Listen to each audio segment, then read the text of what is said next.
In Venezuela, opposition protesters have been energized by international support as they push to oust socialist leader Nicolas Maduro. That support includes U.S. sanctions on Venezuela's oil industry and the recognition of opposition leader Juan Guaido as the interim president by the U.S. and more than 50 other countries. But so far, Maduro has continued to hold on to power through increasing political repression.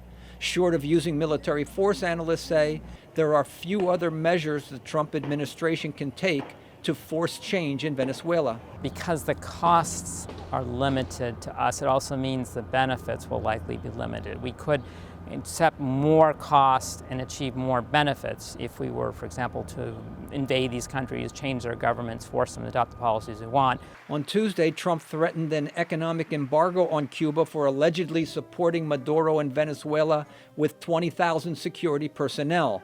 That followed recently announced sanctions against Cuba that would permit U.S. businesses that had property seized by the communist government of Fidel Castro 60 years ago to sue international companies in Europe and Canada that have since taken over these properties. He's following the thesis that began to be articulated in the Congress in the 90s, which is you should force other countries to make a choice. They can do business with us, or they can do business with Iran or Cuba or North Korea. On Iran, Trump's security team recently warned third-party countries, including South Korea and Japan, of impending sanctions if they continue to buy Iranian oil. The sanctions have worked to some degree to force U.S. allies to increase pressure on Iran to halt its nuclear ambitions and support of armed militant groups in the Middle East.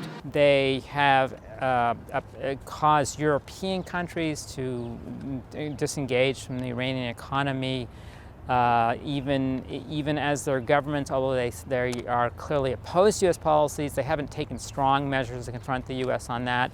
The Trump administration-led sanctions on North Korea likely contributed to North Korea suspending ballistic missile and nuclear tests and agreeing to engage in denuclearization talks. However, the talks remain deadlocked over Washington's demand for Pyongyang's near-complete nuclear disarmament prior to sanctions relief.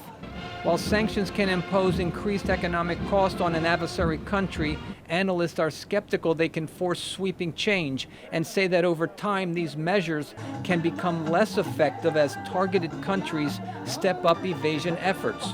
Brian Padden, VOA News, Washington.